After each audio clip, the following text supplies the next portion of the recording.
Thank you so very much for being here. This is Rabbi Dov Fischer, Young Israel of Orange County, with our weekly Sunday review of the past week in the Jewish and Israel world. And this actually goes back 2 and 3 weeks because we haven't been meeting during the 3 weeks and the 9 days and stuff. Here we go. Thanks for being with us.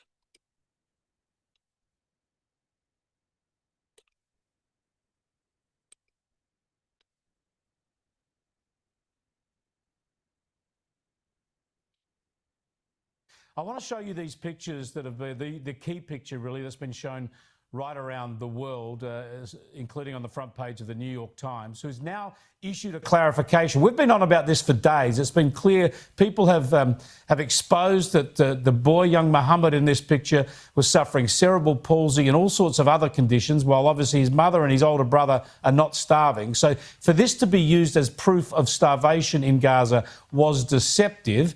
There's been some concession to that today from the New York Times, but surely the ABC, the Sydney Morning Herald and media around the world need to make that same correction, because this has created a completely false narrative that's gone on for days.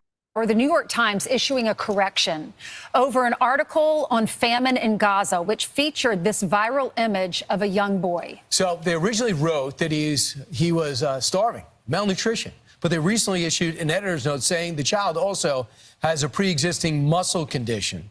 Lucas Thomason is live in Washington with the latest details on this story. Good morning, Lucas.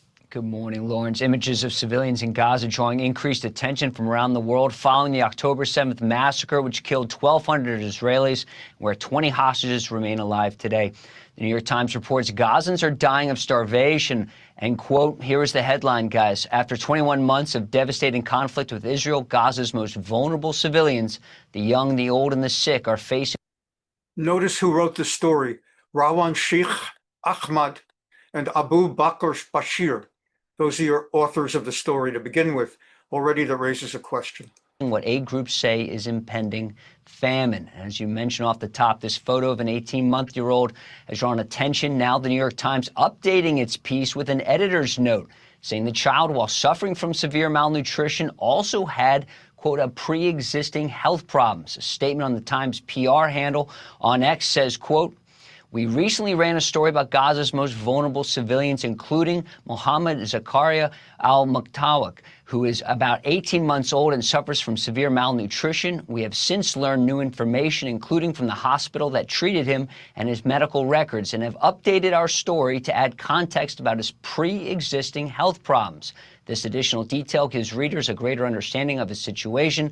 Our reporters and photographers continue to report from Gaza bravely, sensitively, and at personal risk so that readers can see firsthand the consequences of the war. Notice they do not spell out their lie. They talk around it. And number two, notice that they don't mention that the mother was cropped out of the picture. She's perfectly well fed, plus, and his brother is on the other side of that picture, also cropped out, also perfectly well fed.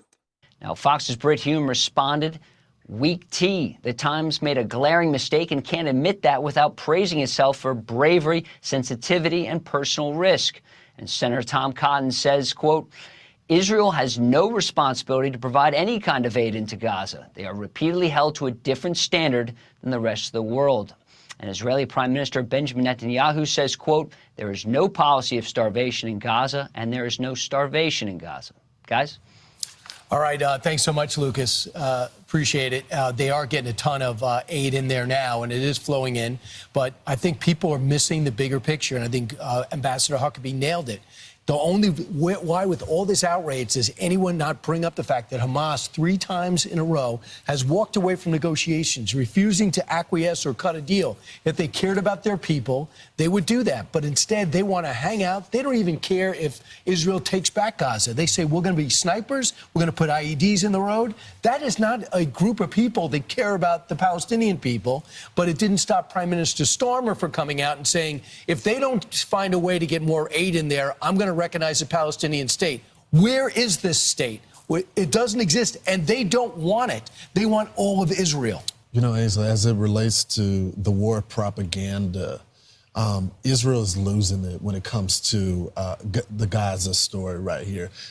People just believe everything that is put out there, the images. I mean, they may put a editor's note on there, but the damage has already been done. I even talked with some of my friends. They don't know the full story about what Hamas is doing, taking some of the aid away. And so I just think we as a country and our press should be a little bit more responsible to tell the full story here. War is messy, it's complicated, and you got a terrorist organization that is invoking harm on their own people. But that part of the story is not told. Well, you had Benjamin Netanyahu saying nobody's being starved, and then you had Donald Trump saying the pictures don't lie. We've seen these pictures. The U.S. is going to help. We're going to send in food and other aid to these families because he said starvation is a problem. Then we find out the picture that's been circulating all around the media has to be corrected because there's no famine in Gaza, and I'm going to prove it in less than 60 seconds. Proof 1. You always see just one skinny person in the photo. Weird, right? If there were a real famine, you would see entire populations looking like skin and bones. But no, just one child, one photo, repeated everywhere. Proof 2. It is always kids. Only kids. Where are the starving men and women? If there was actually mass starvation, we would see people of all ages wasting away. But no, always just a child, over and over. Take this widely spread image of a skinny boy. Now look at his mom sitting next to him. She is clearly not starving. Gazans are using photos of children with genetic diseases to accuse Israel of starvation. Here is something you probably don't hear in the news. Around 40% of Gazans marry their cousins. That dramatically increases genetic disorders, including those that cause children to be severely underweight, regardless of war or food supply. And let's be honest, in places with real famine, like Sudan, parents don't film their kids eating dirt and post it on Instagram. That's an actual trend in Gaza. Feed your child sand, film it, upload it. Why? To make Israel look evil. Parents harming their own children for propaganda. Have you ever seen Sudanese parents do that? There is a lot of suffering in Gaza, no question. But if there were real famine, you wouldn't just see isolated, recycled images of a few malnutrition children. You would see masses. Now, before we go on, let's talk about the nasty title of this video. Best famine ever. Yeah, it is nasty because there is no such thing as a good famine, obviously. There are thousands in Gaza suffering. Many are undernourished. But the fact that most of the Western media collaborates with Hamas propaganda, pushing images of sick children just to blame Israel, that's not journalism. That's insanity. And here is the bitter truth. No one really cares about starving children. If they did, the world would be sharing photos of the two worst famine zones on the planet right now, Yemen and Sudan, where people of all ages, including adults, are dying of hunger. That's real famine. But you're not seeing Sudanese or Yemenite kids on your newsfeed. American students aren't protesting for them. European leftists and Muslim communities aren't flooding the streets. Why not? What makes Gaza children so much more media-worthy than Yemenite or Sudani children? Let's say it out loud. In Yemen and Sudan, it is seen as just another humanitarian crisis. Maybe the UN will drop off a few bags of rice. Who cares, right? But in Gaza, it is political. It's about blaming Israel. It's about blaming Jews.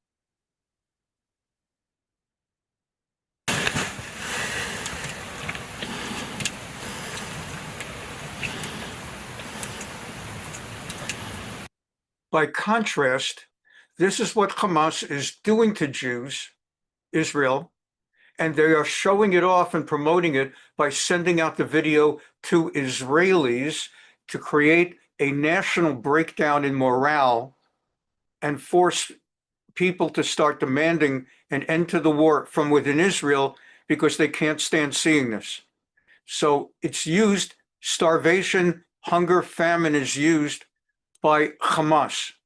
And then they project their own personalities and values in telling the story, accusing Israel of doing what they do.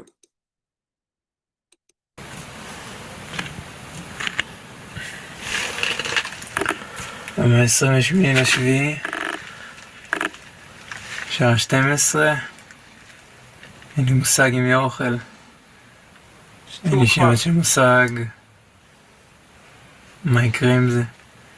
אני כבר לא אוכל, לא יודע כמה ימים ברצף. אני נמצא פה במצב מאוד מאוד מאוד מאוד קשה.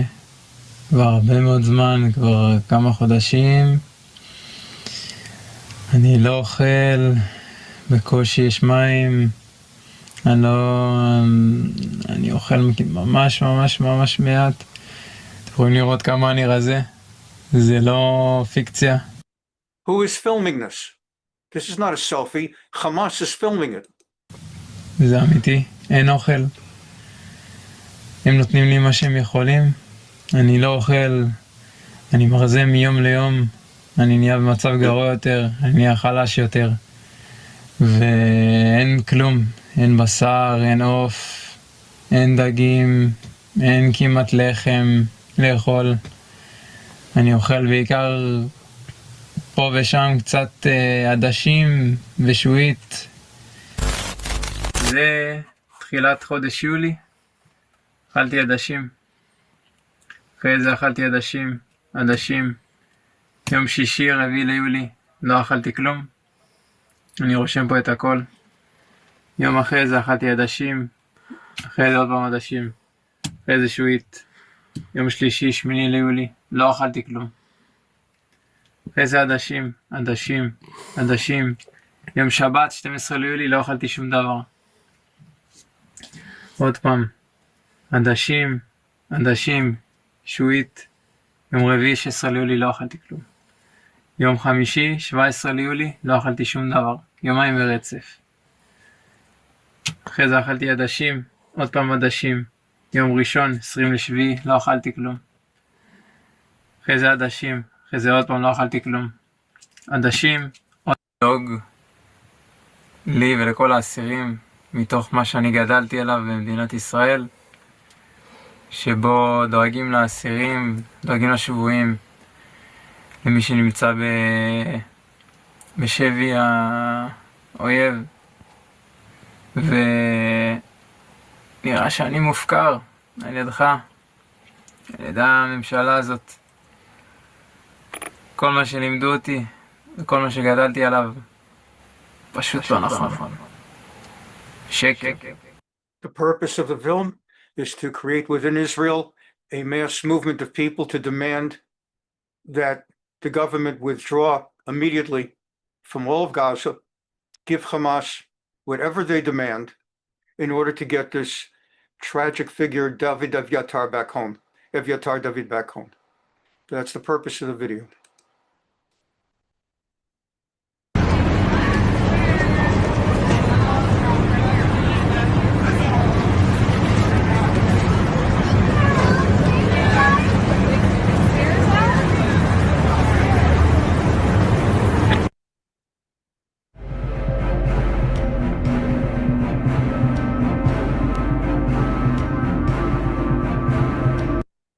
Bislavsky is the other of the two whose videos were taken this week and distributed by Hamas.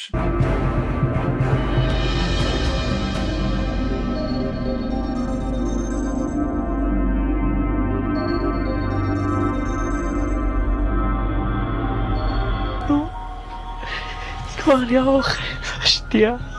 אם לפני כן כן היו נותנים לי קצת, טיפה, היום כבר אין כלום. מהבוקר עד ללילה, אני סובל בסבל שלא נראה טוב, כף רגל, אני לא ראש, יש לי כאבים בידיים וברגליים. תחרר ואני לא מצליח לעמוד ללכת לשירותים. Again, this is not the New York Times or Associated Press filming it. This is Hamas filming the guy they're starving to death. Like the way the German Nazis took pictures. משתחרר ואני לא מצליח לעמוד ללכת לשירותים, אני לא מצליח.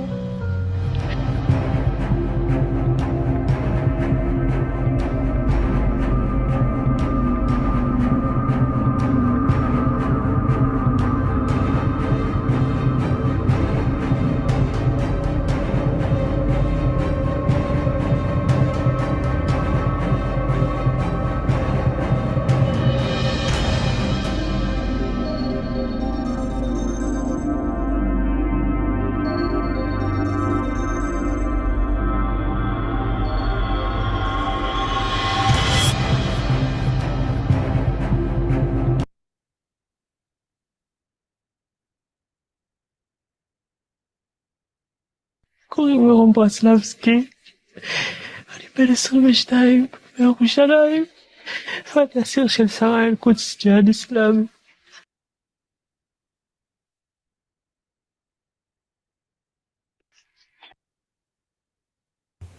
אזרחי ישראל היקרים, כמוכם גם אני הזדעזעתי אתמול.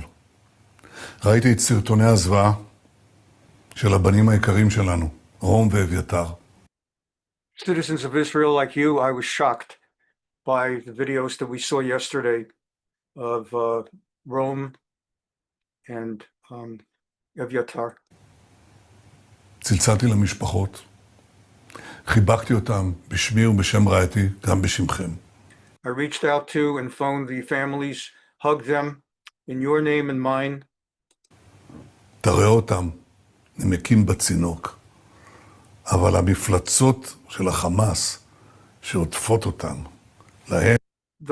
The monsters of Hamas who have photographed them this way, have treated them this way. יש זרועות אבות בשר.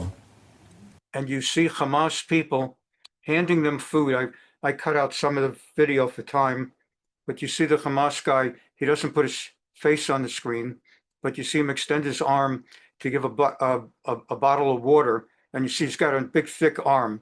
They're well fed. יש להם כל מה שהם צריכים כדי לאכול. They have everything that they need for food in Gaza. הם מרעיבים אותם כמו שהנאצים הרעיבו את היהודים. They are starving us the way the Nazis in Germany starved out the Jews in the concentration camps. וכשאני רואה את זה, אני מבין בדיוק מה החמאס רוצה. לא רוצה עסקה. When I see this, I know exactly what Hamas wants. They don't want a deal. הוא רוצה לשבור אותנו. They want to break us. באמצעות סרטוני הזוועה האלה, באמצעות תעמולת הזוועה השקרית שהוא מפיץ בעולם. Through the shocking videos they are releasing, through the shocking lies they are disseminating. אבל אנחנו לא נשבר. But we will not break. אני מתמלא בנחישות עוד יותר חזקה. I am filled with even greater firmness of purpose now. לשחרר את בנינו החטופים. We are going to free our hostage sons. לחסל את החמאס. We are going to wipe out Hamas. להבטיח שעזה לא תהווה יותר איום על מדינת ישראל. And we will ensure that Gaza will not be again a threat to the security of Israel. Joining me now, Virginia Senator Tim Kaine. Senator, welcome back to Fox News Sunday. Thanks, Shannon. Okay, I want to start with this. You signed onto a letter signed by a number of other Senate Democrats to Secretary Rubio expressing a lot of concerns about the specific group that we're going to talk about, the Gaza Humanitarian Foundation. But just thank God Almighty that Trump defeated Hillary Clinton, because this was her vice presidential candidate. He's a tremendous opponent of Israel for the last 2 years and more. Tim Kaine of Virginia. Thank God Almighty that Hillary Clinton lost that election, because with him, he would have become vice president and he would have been well situated to run for president after she would be. Thank God Almighty. Clinton lost, that Trump won that election, and that Trump beat Harris. Thank God Almighty. Including the United States, made a promise in 1947 that there would be a state of Israel and a state for Arabs, Palestine, in this space. One promise has been met nearly 80 years later. one promise has not been met. Volumes have been written about Completely lack of context, how they were offered it and the Arabs rejected it. The Arabs said, we do not want a country like that and like that. We want all of it. From the river, Jordan River, to the sea, Palestine will be free. That's what we want. They turned it down again and again and again. Even now, that's why they had Gaza. That's not enough. They kept attacking Israel. Why? They were given Gaza. That's not enough. He leaves out all that context. He doesn't give a flying hoot. Thank God Almighty, Hillary Clinton was defeated and he was not did not become vice president. That's the Jordan River. The compromise was, a few years ago, we did the history of this period. All of that was supposed to be the Palestine mandate. And the compromise was initially the Jordan River. Everything east of the Jordan goes to the Arabs. They had never had a country there before, so they called it Transjordan, later shortened it, and everything west of the Jordan to the Jews.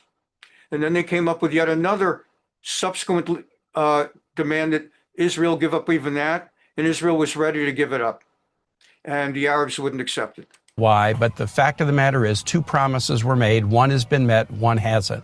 What the nations are saying, and it's not just the nations that you mentioned, but more than 100 nations have done a recognition. They've said, look, we need to meet the promise that the international community made, but it needs to be conditions-based. And I think the most important condition is recognizing a Palestine when they are able to peacefully coexist with their neighbors, including Israel. And so, which will never happen, but it will.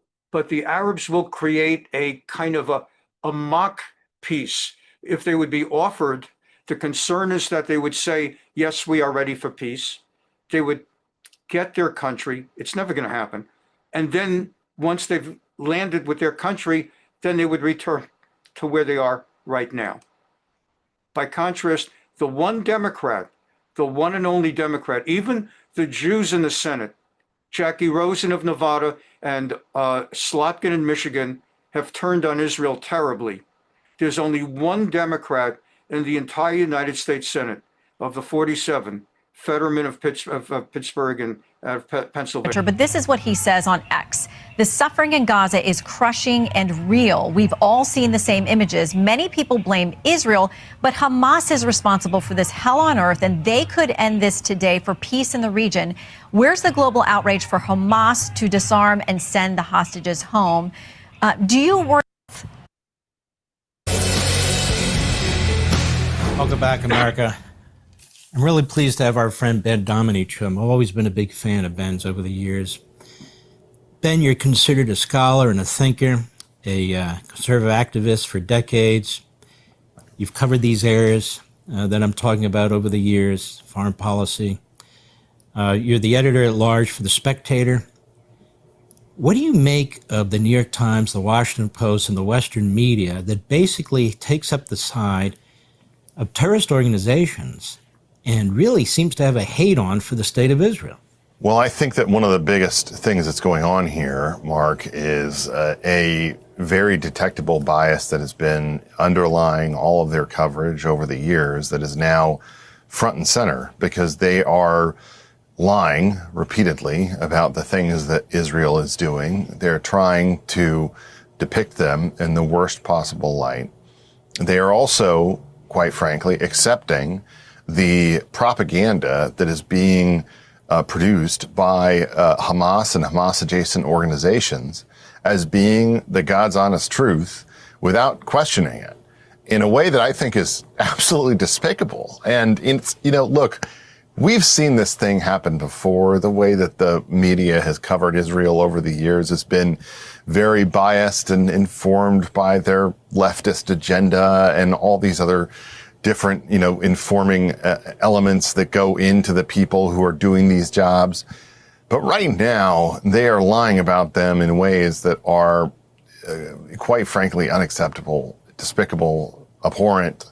And I think that they need to be rejected and responded to by American media sources, but also obviously by the people who are, informed and getting the actual truth about what's going on here. And look, I understand Israel has to do terrible things. when it comes to protecting their right to exist. There are going to be civilians that die when they go into these different areas because that's something that Hamas actually wants. They want to put those civilians in harm's way in order to make them be the story.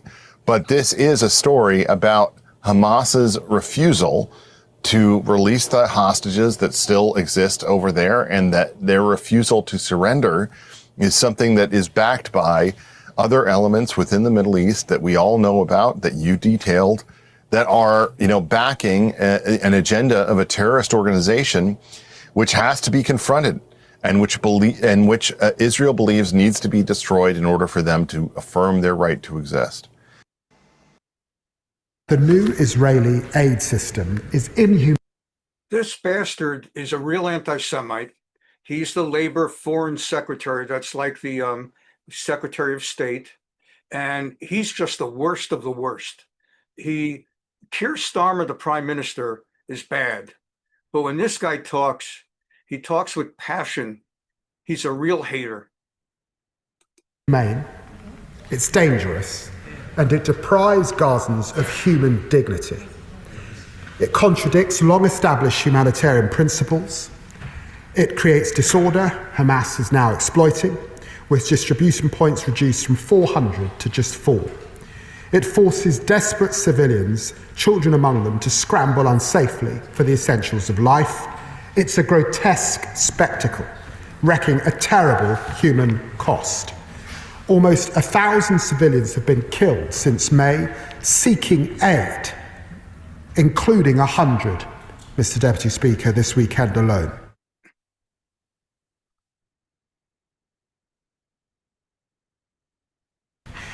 Whatever this Israeli government might claim, repeated displacement of so many civilians is not keeping them safe.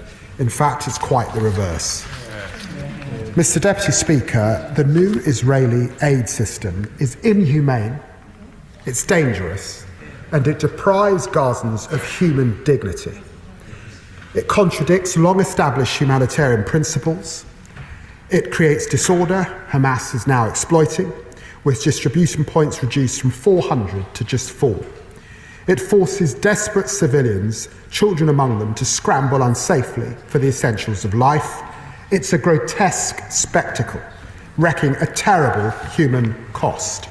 Mr. Deputy Speaker, I've said before, I'm a steadfast supporter of Israel's security and its right to exist. No, he is not. That's baloney. I treasure the many connections between our peoples, and the horrors of October the 7th must never be forgotten. That's a cheap, easy shot that anyone can say that we will not forget the horrors of October 7. You cannot hate October 7 and reject October 7 without understanding that unless Israel exterminates Hamas, there will be more October 7s. But I firmly believe the Israeli government's action are doing untold damage to Israel's standing in the world and undermining Israel's long-term security. I'm here at the Kerem Shalom crossing. Behind me are boxes filled with aid, food, goods, and medical supplies. All the sound is weak on this particular video, but we have the captions. Intended for the civilians of Gaza. I cannot emphasize enough, Israel is not blocking humanitarian aid. We are facilitating its entry every single day. Over 250 trucks were transferred this week alone, coordinated and approved by Israel. Nearly 600 more were collected by international organizations inside Gaza. Yet, as you can see behind me, there are boxes filled with supplies, still waiting to be collected and distributed. In order to reach even more civilians, the IDF has conducted an airdrop operation of humanitarian supplies led by COGAT with international aid organizations. In addition, we are now implementing daily humanitarian pauses and designated corridors to allow safe movement for aid distribution. This war is complex. Its cost is painful on both sides. Let us not forget the tragedy that Hamas inflicted on both the people of Israel and the people of Gaza by launching a war and embedding itself within civilian areas must not be ignored. In this war, Hamas exploited its own population, seizing humanitarian aid to continue its operations and weaponizing their suffering to serve its own agenda. Let me be clear. Israel supports aid for civilians, not for Hamas. The IDF will continue to support the flow of humanitarian aid to the people of Gaza. We will bring our hostages home, and we will defeat Hamas. We will achieve our mission while maintaining the values that define the IDF, even under fire.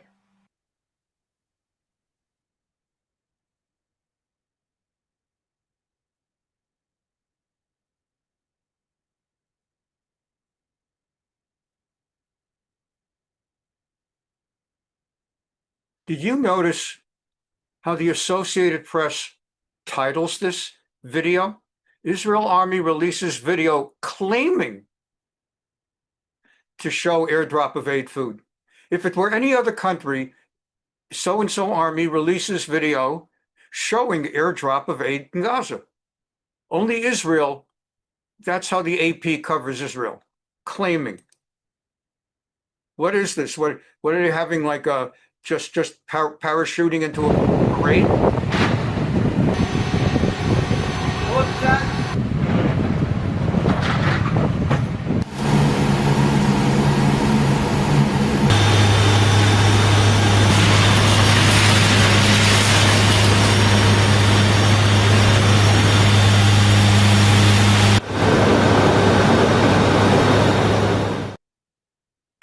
One other question. A report today that the Gaza Humanitarian Foundation finally secured a meeting with United Nations officials. A, can you confirm that? And B, I know that GHF and the State Department have been calling for cooperation to happen, but never really an idea of what that cooperation would actually look like in practice. Can you give us an idea of what exactly the State Department envisions in a cooperative agreement between GHF and the UN? Well, I refer you to GHF for more details on meetings they may or not be having with different organizations or the United Nations.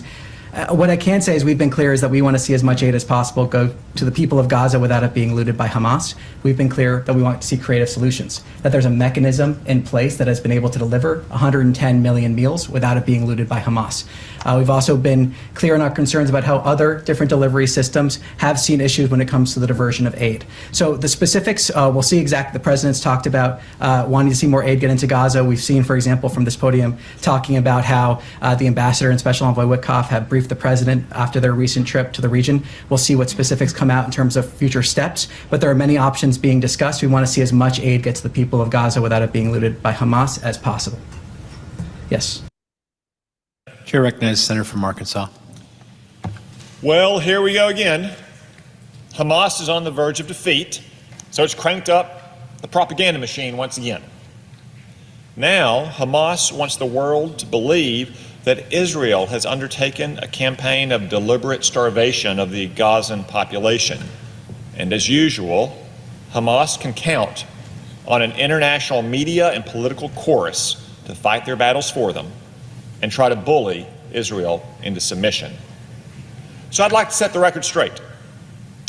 First, let me observe that no decent person wants to see innocent children caught in the crosshairs of war and suffering from hunger and malnutrition. Israel agrees, of course. That's why, since Hamas started this war with its brutal atrocities, Israel has helped bring into Gaza approximately 96,000 trucks containing nearly 1.5 million tons of food, 46,000 tons of medical supplies, 60,000 tons of water, and around 170,000 tons of shelter equipment. Put simply, children in Gaza aren't going hungry because of lack of supplies from Israel.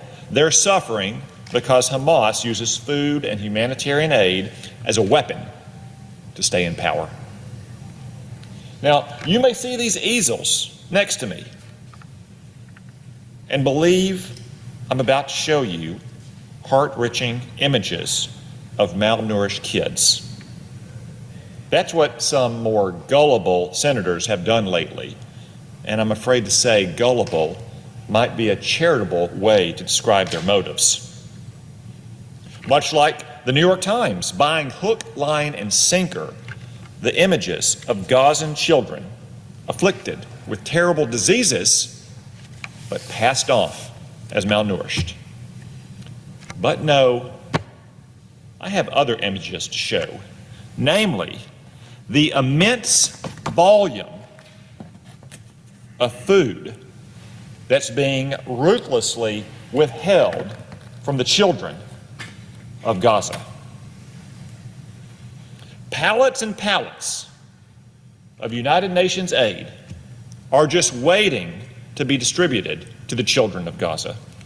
Some of these contain canned goods, such as chickpeas, white beans, green peas, and carrots. But these supplies, at this very moment, are sitting and baking in the hot sun instead of feeding hungry kids. While this situation is shocking, it's not at all surprising. After all, Hamas's infiltration of UN aid mechanisms is well documented. Time and again, we have seen Hamas terrorists divert aid shipments to themselves or loot delivery trucks, only to resell the supplies on the black market at outrageous prices. Last year, this terrorist-infiltrated aid system, managed by the UN and others, allowed Hamas to rake in more than $500 million in profit. Profits that fund Hamas's campaign of terror against Israel and its own people. How critical is this systematic theft to Hamas's grip on power? Well, one of Hamas's chief demands in recent ceasefire negotiations has been the dismantling of the Gaza Humanitarian Foundation, a new charity created specifically to end Hamas's stranglehold on aid and supplies. The foundation has even offered to distribute UN aid for free, despite the risk to its own people. And much of this aid, which is sitting in the sun and partly taxpayer funded, is already inside Gaza. It simply needs to be picked up and distributed. But the offer has fallen on deaf ears because Hamas uses humanitarian aid as a tool to fund, facilitate, and fight its war against innocent children, against Israel, against the civilized world. And Hamas's cheerleaders, apologists, and dupes in Europe and America, and sadly here in the U.S. Senate, once again turn a blind eye to Hamas's crimes, blaming instead Israel and the Gaza Humanitarian Foundation.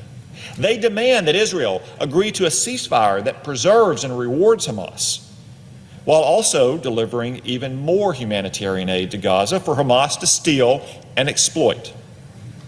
They expect Israel to feed the very people who attacked, raped, and murdered innocent Israeli men, women, and children on October 7th.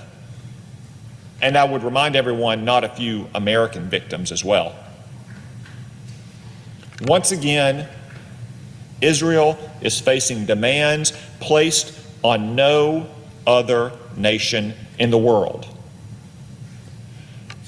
I don't recall from my history lessons, for instance, the United States providing humanitarian aid to Germany and Japan in World War II.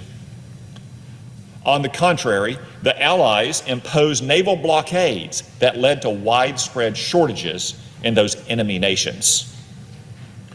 When, in the annals of history, has the victim of an unprovoked war of aggression ever been held responsible for the nutrition of the aggressor? Put simply, Israel doesn't have any responsibility to send a single loaf of bread to Gaza. I wonder why so many senators, pundits, podcasters, and European politicians impose this unique standard on the Jewish nation. Why could it be? But despite all that, despite the brutal slaughter of nearly 1,200 Israelis on October 7th, despite Hamas's continued repression of its own people, Israel is still delivering aid to Gaza, while Hamas rips it from the hands of hungry children. Once again, we see very simply and very clearly in this war who is on the side of justice and who is on the side of evil. And I would ask anyone who places these singular demands on Israel, whose side do you want to be on? And if you truly care about the children of Gaza, as I do, as Israelis do, as any decent person surely does, I would encourage you to support President Trump's statement of moral clarity and strength from earlier this morning. The fastest way to end the humanitarian crises in Gaza is for Hamas to surrender and release the hostages. Mr. President, I yield the floor.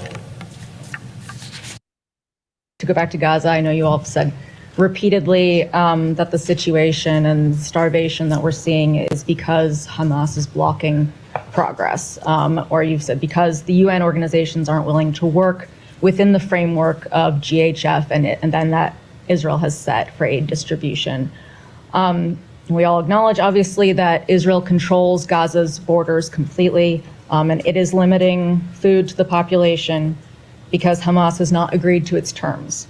I know this question has been asked in many different ways. I'm going to try this way. To be clear, is the U.S. government okay with Israel allowing children and adult civilians to starve so long as Hamas and the UN refuse to play by Israel's rules for aid distribution? I reject the premise of that question in terms of how that was set up.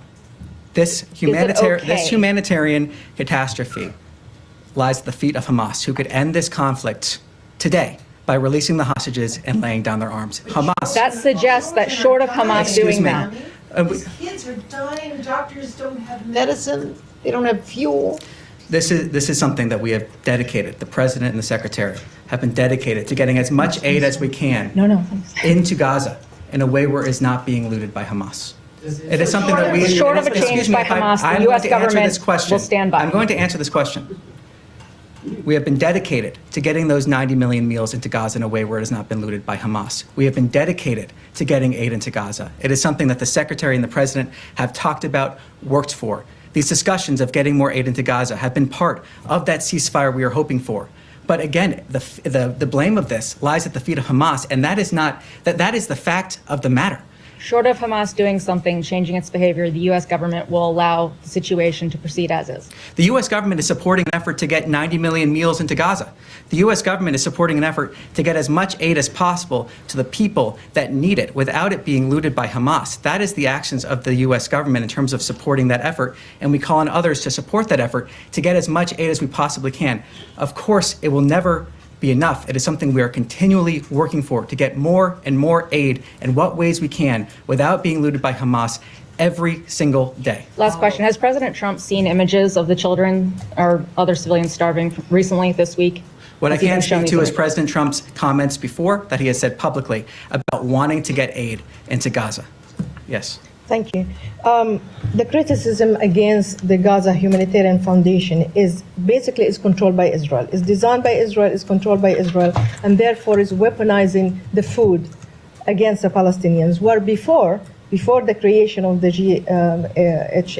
You get the sense, this is the international media. This is a room full of reporters, all of whom hear one and think one way. They're going to write the story they're going to write no matter what. The bias is so unbelievably strong. There's no desire to investigate, to be a journalist in the old sense of it, to get to the bottom of the story. They've made up their minds. They don't care what the facts are. And all they're trying to do is get one single quote out of this entire press conference that'll be able to be thrown into their story. But they know the story they're going to write. They're going to write that the human catastrophe lies at the feet of Israel. That's what they're going to do no matter what he says. If it was 400 points where people can access the food. Yesterday, the Jordanians managed to get 110 aid trucks, including baby formula and including flour. They work with WFP and they work with the World Central Kitchen. So there's an alternative to the GHF. Why can't the US allow other countries to use this kind of method, especially in northern Gaza? Because the 4 points were the... He just explained, if she were listening, that they want to get the food in a way that Hamas doesn't take the food. It's been answered. But each one will ask that same question for the same reason, to get one quote that criticizes Israel or says we're not doing enough. GHF is concentrated in the south. So people from the north cannot come to the south. So why can you encourage this method? I flat out reject your characterization of Israel weaponizing aid. The only entity that has been weaponizing aid has been Hamas. Through the looting of aid, the weaponization of this population. Can you say both? What we have seen is an effort from the United States government. And then the chutzpah of talking over him, which always has struck me, whether it was with this guy, whether it's been Trump as president and others, this business of asking a question, and rather than wanting to get the answer, talking over, interrupting, not letting the guy make his point. Government, like I said, to get 90 million meals into Gaza during a war zone. We saw efforts. But that's not enough. We saw efforts to get to a ceasefire that Hamas has decided not to act in good faith to achieve. That is the reality here, and we're continuing to try to get aid into a war zone that exists only because of Hamas. The war zone exists only because of Hamas, who could end the conflict tomorrow, who is weaponizing aid against the Gaza population. The first victims, as we said, are the Gaza population. Okay, I have one more question. I want to ask a question on behalf of journalists in Gaza. You and other... So she did not get the answer she wants. So she's looking for another area to attack. And it's not only she, because she's irrelevant in the course not only of human history, but in the course of while she's sitting in that chair. She is irrelevant. But the idea that they're all there, just trying to get a slip out of him, make him answer it 20 times, one time misspeak, and then it becomes a Freudian slip, just to find something. Spokespeople behind this podium, they always talk about the freedom of expression, the value of our work. Our correspondents, including my own of Al Arabiya and my colleagues of AFP and every other journalist. Okay, so she's an Arab. I mean, I know she had an accent, but she's there representing an Arab news source. She says so. In Gaza are unable to do their job because they are starving. They don't have food. How can you allow this to happen? And you tell us and tell everybody else that the work of journalists is vital, especially in a war zone. And yet you're now saying that it's Hamas who's controlling the food, and therefore we can't do anything about these people. What I'm saying is Hamas is... How can you help them? What I'm saying first on that front, in terms of the food, is that Hamas, through looting the food, has led to weaponization. They are weaponizing aid when they are able to. We have a system in place attempting to get as much aid into Gaza as possible in a way where it is not being looted by Hamas. That is the reality that we're seeing. That is the reality that we're pushing for, trying to get as much aid in there as we possibly can. Let me be clear. The Netanyahu government's rejection of a two-state solution is wrong. It's wrong morally and it's wrong strategically. It harms the interests of the Israeli people, closing off the only path to a just and lasting peace. And that is why there was a vote in the Knesset on the idea of a so-called two-state solution. That again would be dividing everything west of the Jordan River from the Mediterranean to the Jordan, basically giving the Arabs their own country, where they now have the so-called Palestine Authority. And they voted in Knesset 71-13. That's more than 80% of the people voting against it, that Israel will never give up Judea and Samaria. Israelis, after October 7, it backfired for the Arabs. There were left-wing parties more inclined to give up land. No one wants to give up. The only ones, the 13 are basically Arab parties. Israel allows Arab parties that are committed to the destruction of Israel actually to run for seats in the Knesset. So there were 13 votes by Arabs, primarily, and 2 or 3 extreme leftist Jews, and 71, and then another 40 did not vote for political reasons. So then they've got the polls, the surveys, and they find the same thing. Among Israeli Jews, more than 85% are against giving up any of Judea Samaria, the right-wingers and the left-wingers, because the left-wingers know that on October 7, the vast majority of the people slaughtered, raped, thrown into ovens were left-wingers. Happens to be the people at the Nova concert or festival. That was the night of Shmini Atzeret Simchat Torah. Orthodox Jews, Jewish nationalists were in shul that night. It was a holy day, a biblical holy day. It was leftists at the concert. Those were the ones who were slaughtered. Most of the people living in kibbutzim right near Gaza are leftists who believe, there are some nationalists who believe it's part of extending Jewish sovereignty on every inch of the land. But there were mostly leftists who lived near Gaza for the purpose of building friendships with the Arabs in Gaza towards a two-state. And they famously would go and offer people from Gaza, if you need a good hospital, come across the border and we'll drive you to the local hospital, the Israeli hospital. And they hired these people as their daycare people and as their caregivers and nannies.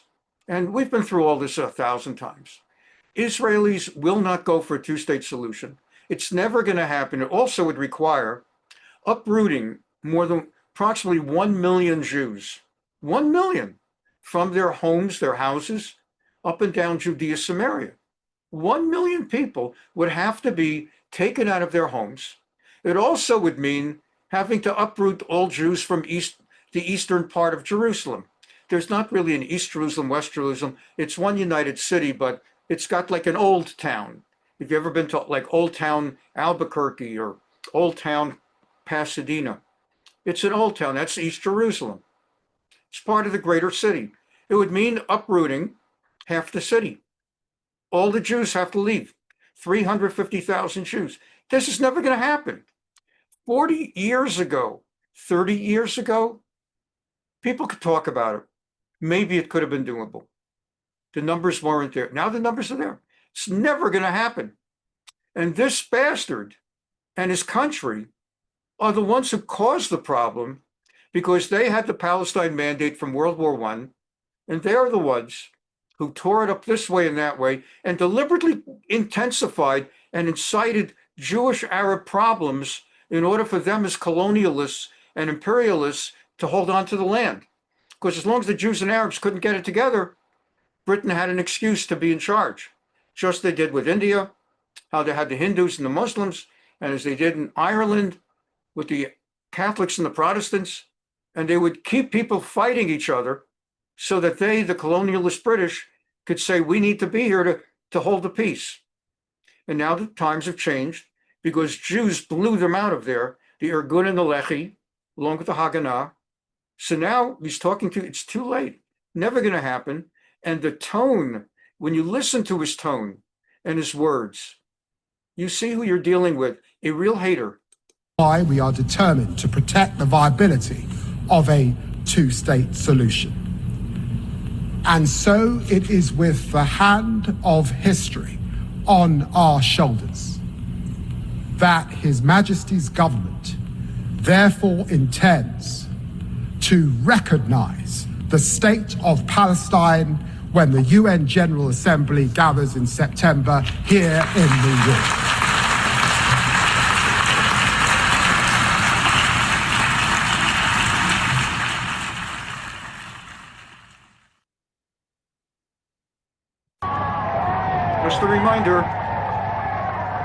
Just a reminder, no one's better than Britain when it comes to bringing peace in our time, with great plans.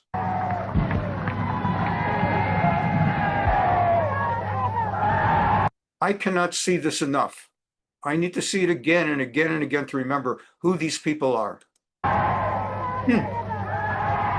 The settlement of the Czechoslovakian problem, which has now been achieved, is, in my view, only the prelude to a larger settlement in which all Europe may find peace.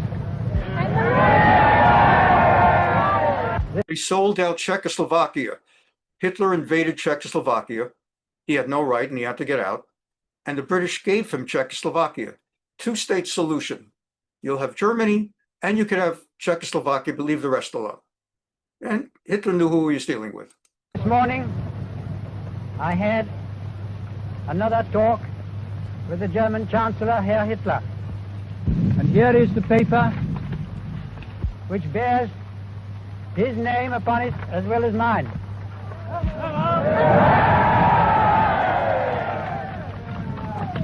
Some of you perhaps have already heard what it contains, but I would just like to read it to you.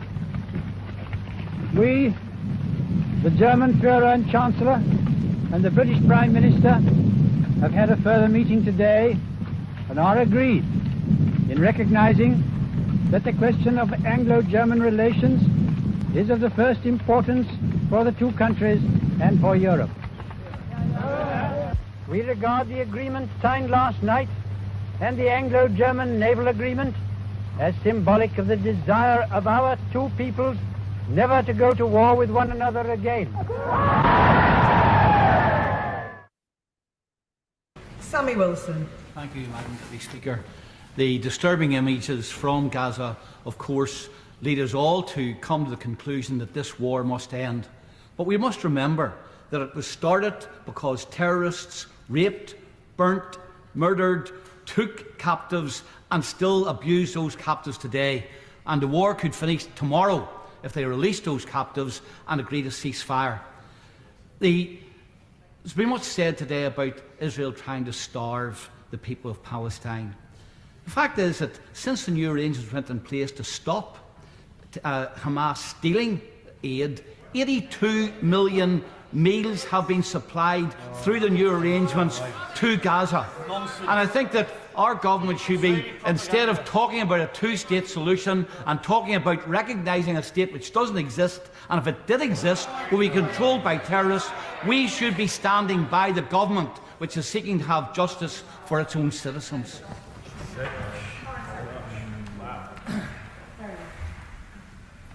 I can't agree with what the honourable gentleman has said, save for his remarks in relation to the hostages who must be released. Chair Secretary of State Robert Jenrick. Mr. Speaker, there's been a spate of attacks on prison officers in recent months from Islamist terrorists. One study even revealed that terrorists inside prisons are teaching organised criminals how to make bombs. It's got so bad that former governors believe that the threat posed to frontline staff by radicalised Islamists is now intolerable. So can the prisons minister tell us what is his assessment of the threat from Islamist gangs, and can he tell the House what on earth he's doing about it? Minister. Well, we are working hard to enhance security and ease crowding to curb violence, including new £40 million investment to stop contraband that puts our hard-working staff at stake. Assaults on staff and any other issues such as he alludes to are unacceptable, and that's why we're taking the actions we are firmly and securely. We're mandating the use of protective body armour in the highest risk units and long-term high-security estate, and holding some of the most...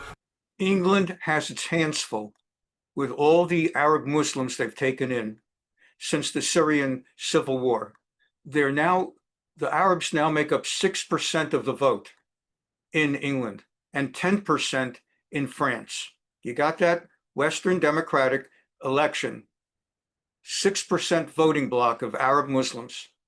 In a close race, 6%, or France, 10%. France has about as many Arab Muslims in their population as Black Americans in America. To the degree that Democrats will do anything to court Black votes, They need them or they can't win an election. That's how the Macron party in France now cannot win an election without the Arab vote. That's what has happened. And then these are the people that end up in prison. And this is what they're talking about. Whole thing is a mess now. The most dangerous prisoners. We're taking action whilst the previous government failed. Cesser le feu pour que l'ensemble du travail puisse se faire sur le plan sécuritaire et de la solution politique. La situation aujourd'hui.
I've shown you this once before. I thought of this just last night.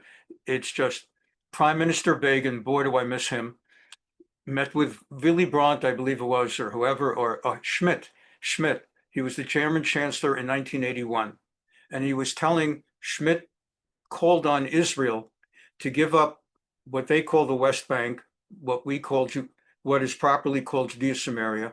Schmidt, in the name of Germany, called on Israel to give up Judea Samaria for a two-state solution. So this is going on for 44 years now. And this was Begin's response. And this is why there was a vote of 71-13 not to give it up, because it's not just about Judea Samaria. Every child in Israel, from Migdal HaEmek to Tel Aviv, from Rehovot to Bnei Brak, would be under Arab gunfire and missiles and rockets if they ever gave up that territory. That's why even the left has now reached the point they're not going to give it up. Only the Arab parties. כל אישה תהיה תחת הסכנה של קבלת קטיושה על הראש, בדיוק כמו שמקבלים לפעמים מקריית שמונה. וזה מייעץ לי, הצ'אנסלר הגרמני, הוא יודע מה ביטחוננו ואני לא? אני הופקדתי על ידי העם לשמור על ביטחונו. זו חובתי הקדושה. והוא נותן לי עצות לכל אירופה ולכל העולם איך להכריח אותנו לקבל מדינה פלסטינית. הרי זה מעשה איבה שלא היה כמוהו. וממי הוא בא? מבנו של העם הנושא באחריות בעד רצח שליש מן עמנו, 6 מיליונים, דבר שלא קרה מאז האלוהים ברא את האדם והאדם יצר את השטן. הוא ייתן לנו עצות איך לשמור על ביטחוננו, הוא יפקיר את דמנו, הוא ינהל תעמולה למען מדינה פלסטינית.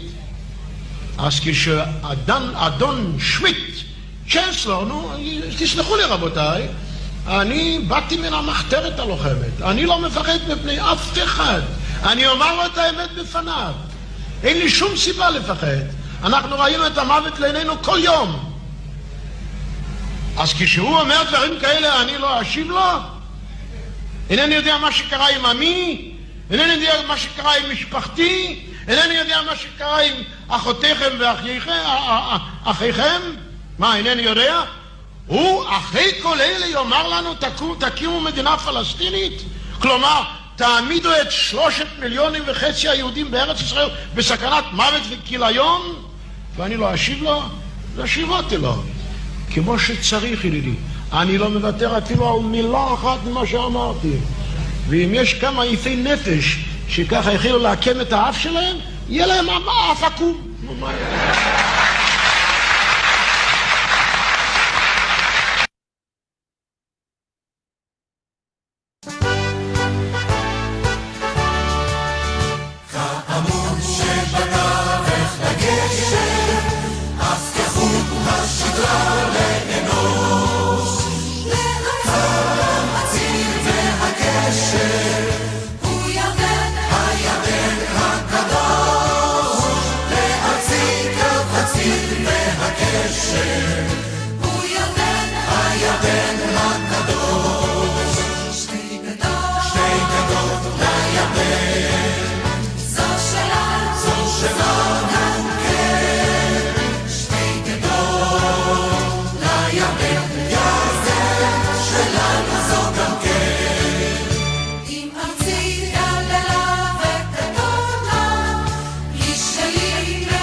On July 31st, Secretary Rubio announced U.S. sanctions against Brazilian Supreme Court Justice Alexandre de Moraes, who used his position to authorize arbitrary pre-trial detentions and undermine freedom of expression. Moraes abused his authority by engaging in a targeted and politically motivated effort to silence political critics through the issuance of secret orders, compelling online platforms, including U.S. social media companies, to ban individuals for posting protected speech. As Secretary Rubio stated on X, our actions are a warning to those who are trampling on the fundamental rights of their citizens, and judicial robes cannot protect you. Could you specify to us who exactly are sanctioned, the officials that are sanctioned, and at what level? And could you explain to us a little bit the context of this coming really 2 days or a couple of days after the UN conference at the UN on the Palestinian statehood, and the push of many allies, US allies, France, UK, Canada, for a Palestinian state? Well, look, to stress, this is a biannual review that happens twice a year in every single year. And this report refers to the review period that ended in January 2025. So in terms of the timing of this report, this is a biannual report provided to Congress, and that's being provided here. It is the first report. Actually, he means semi-annual. Semi-annual is twice a year. Biannual would be once every 2 years. Being provided under this administration. So in terms of timing, that's the timing, and that's why we're seeing this report now. In terms of specific individuals, outlined in the media note in terms of the policy, one of the many policy options that were available that is being implemented. I don't want to get into specific cases because ultimately, per the report, there is an opportunity for a case-by-case basis. Basically, what Trump and Rubio just did is, in the aftermath of England, France, and Germany, suggesting there should be a so-called Palestinian state. There's no such thing as Palestine. Trump and Rubio, without saying that this is the reason they're doing it, just by coincidence, the next day announced that people who are deemed to be officials of Palestine, no such thing, will not be able to get visas to come into America. This consideration for a waiver. And so we saw the meeting note outlining certain policy implications, the actions that were taken, but ultimately this is a case by case, or there is that option for in terms of a visa. Yes. Thanks, Tommy. Appreciate it. I'll take two more questions on this specific topic, on the PLO announcement, and then we can go on to a broader region for sure, but two more on this specific topic. But just to follow up with that, you, for example, for Brazil, for the Supreme Court judge, you didn't have any problems naming him and saying who it was. But in this case, you're not naming anybody. And could you give us a sense as to what level they are? How many people are we talking about? Well, so the sanctions will impose denial of visas for PLO members and PA officials. And again, to stress, a waiver may be considered on a case-by-case basis consistent with our national security interests. Yes. Thank you, Tommy. Appreciate it. You said you were going to take a few more questions on this. I'll take two more on this specific topic. Yeah. Broader region for sure, but on this specific one. So on that one, specifically, the previous administration engaged with Palestinian Authority to find a solution for the future governance of Gaza. And that administration and Trump administration also said Hamas has no place in Gaza's future, a position that is widely shared by many other countries in the world. How does this action specifically impact Trump administration's ability to engage with PA? Maybe it doesn't impact it at all. Can you help us understand that? And were there any heads up given to Arab states about this action? Thank you. Well, I'm not going to speculate on what it will look like going forward, but what I can say is that the Biden administration in this biannual review also found them in noncompliance. They chose not to take certain actions. This is the first report of this biannual review that is under this current administration. And we decided to take one of a few actions that were available in terms of once we identified the noncompliance. That is what this indicates. There's nothing further to read beyond this report except for the report finding noncompliance, as well as saying we are taking that action in terms of certain restrictions. But I'm not going to speculate further beyond that. And the Arab states? On the noncompliance, the so-called Palestine Authority, again, there is no such thing as Palestine. I hate to use that word. I'll just call them Mars. The Martian Authority. One of the deals was that they're no longer allowed to continue paying families monthly stipends, the families of Martian terrorists who attack or kill Jews. Part of the policy of the Martian Authority is that they send fellow Martians to go commit acts of terror. When those people get arrested, sent to prison, the Martian Authority sends monthly stipends forever, like Social Security, to the families. If the terrorists instead are killed and don't go to prison because they were killed, then the Martian Authority sends even larger stipends monthly. So they were supposed to stop that because it's called pay to slay. And they were supposed to stop that, and they have not stopped it. So that, among other reasons, is why the State Department decided they're in non-compliance with their commitments. And consequently, among other things, they cannot travel into the country. I'd not done a preview private diplomatic discussions. Yes. Sorry, one more behind, and then we'll move on to a topic. Thank you, Tom. Two things. Of course, I mean, some actions were taken against the PLO back in 2017. They shut off the office, they cut off all aid, and so on. So this is also during the first Trump administration. I wanted to ask you that the Israeli media is reporting that Israel. And you'll remember this guy throughout the year. We see him from time to time at these press conferences at the State Department. He's an anti-Israel Arab. Israel is going to annex part of Gaza, and that they have a green light from the United States of America. That's what the government claims, the Israeli government. And that is at a time when the envoy, Steve Witkoff, is meeting with the Israeli government, meeting with Netanyahu, what has been described as a very decisive meeting. Do you have anything to elaborate on this? Can you share with us what is he discussing? Is it going to be, are parts of Gaza going to be annexed? Well, what I can say is what my colleague Caroline just spoke to. She spoke with the special envoy this morning. She outlined just a few minutes ago what the point of the meetings were, addressing the humanitarian issue, that the situation that we are seeing, addressing next steps for Gaza. I have nothing further to add for her comments, but it is a clear indication that this administration is determined to getting as much aid as possible into Gaza without it being looted by Hamas. But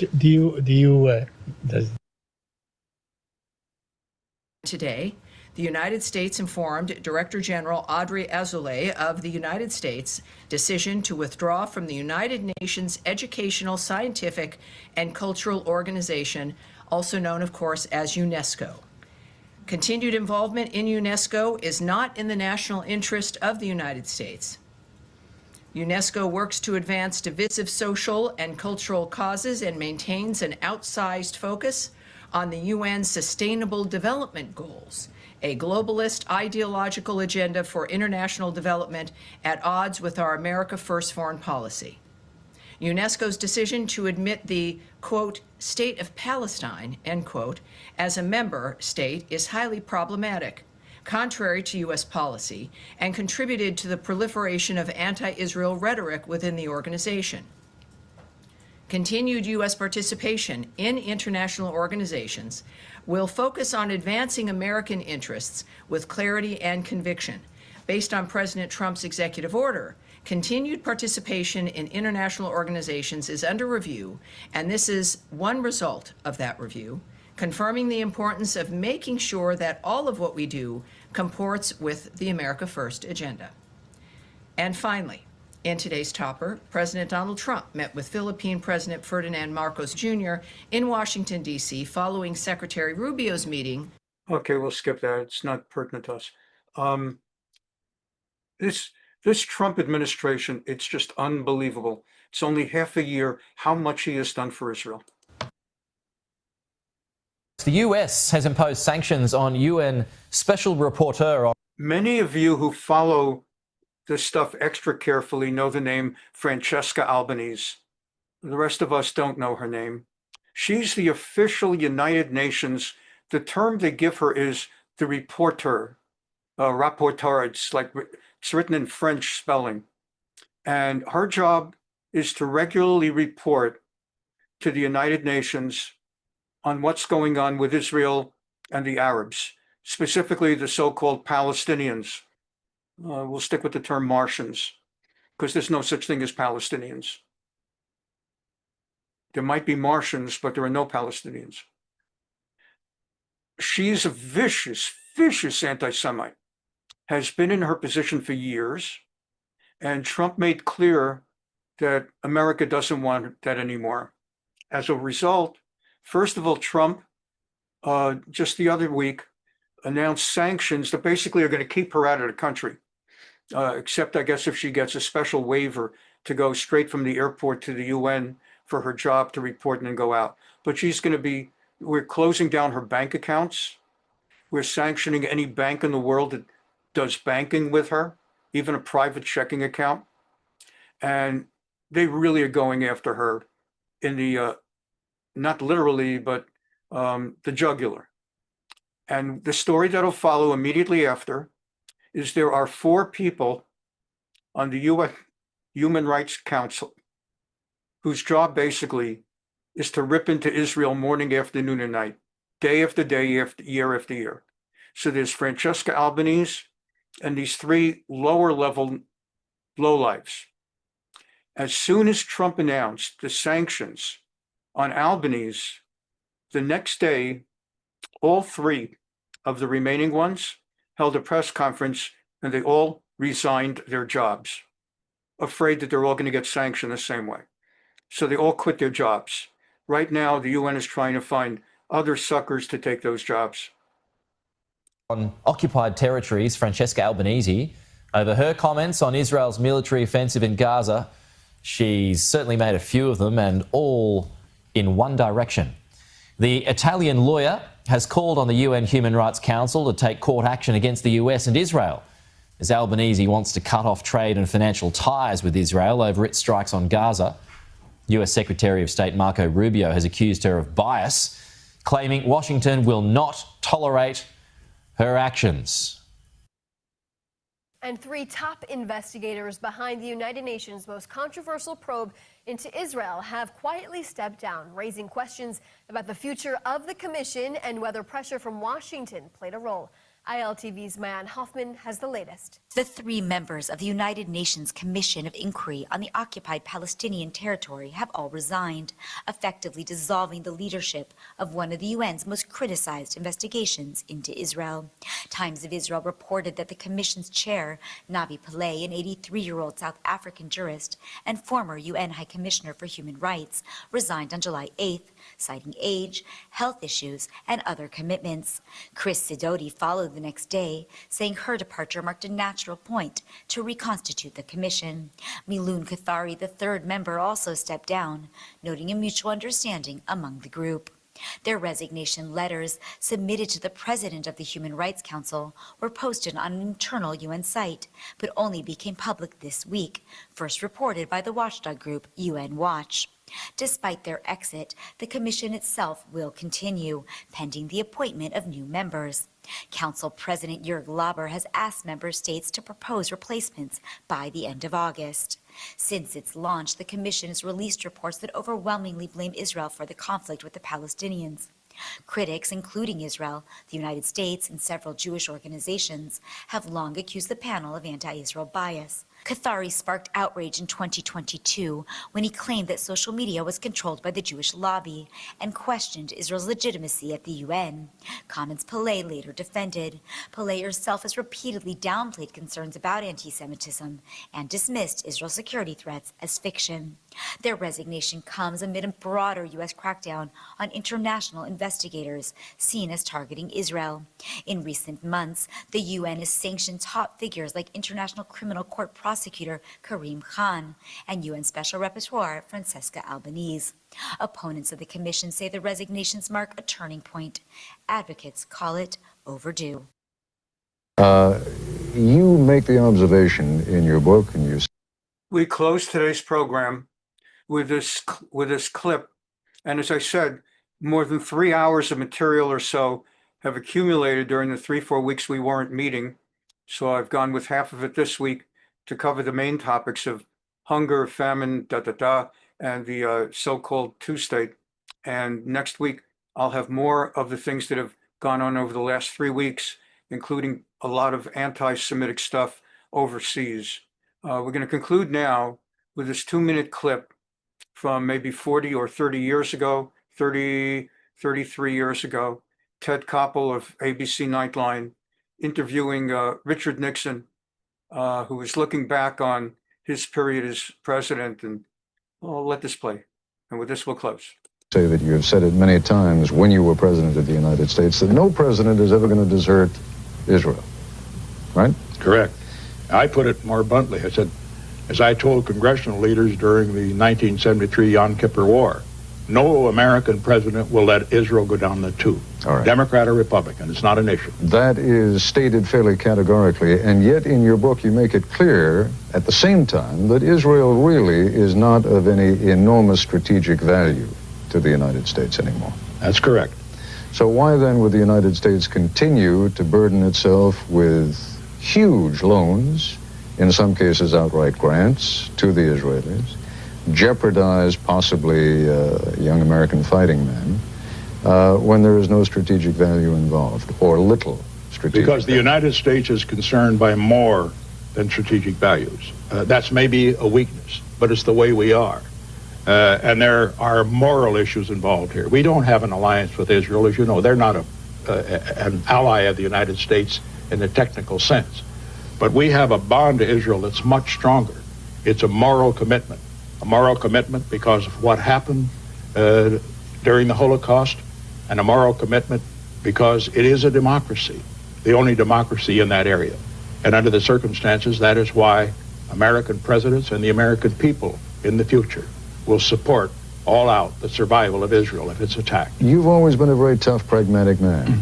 And I just wonder if you were the president of Israel and you heard Richard Nixon talking that way, or for that matter, heard any sitting American president talk that way, and say, but there's really no strategic value anymore, how much faith would you place in that kind of a moral commitment if push really came to shove? If I were the president of Israel, I put a great deal of faith in it because of the track record of the United States, and also because he would know that that is the way the American people are. There is no doubt whatever of our commitment to Israel. Interesting. I found that very interesting coming from Nixon. Thank you so very much for being here. Have a wonderful week. Tuesday night, we continue with David Hamelech in the in the Avshalom rebellion. And then Thursday, we continue with some extraordinarily interesting halachic discussion on the greater subject of the honeypot use during war. Have a wonderful week. Bye-bye. There we go.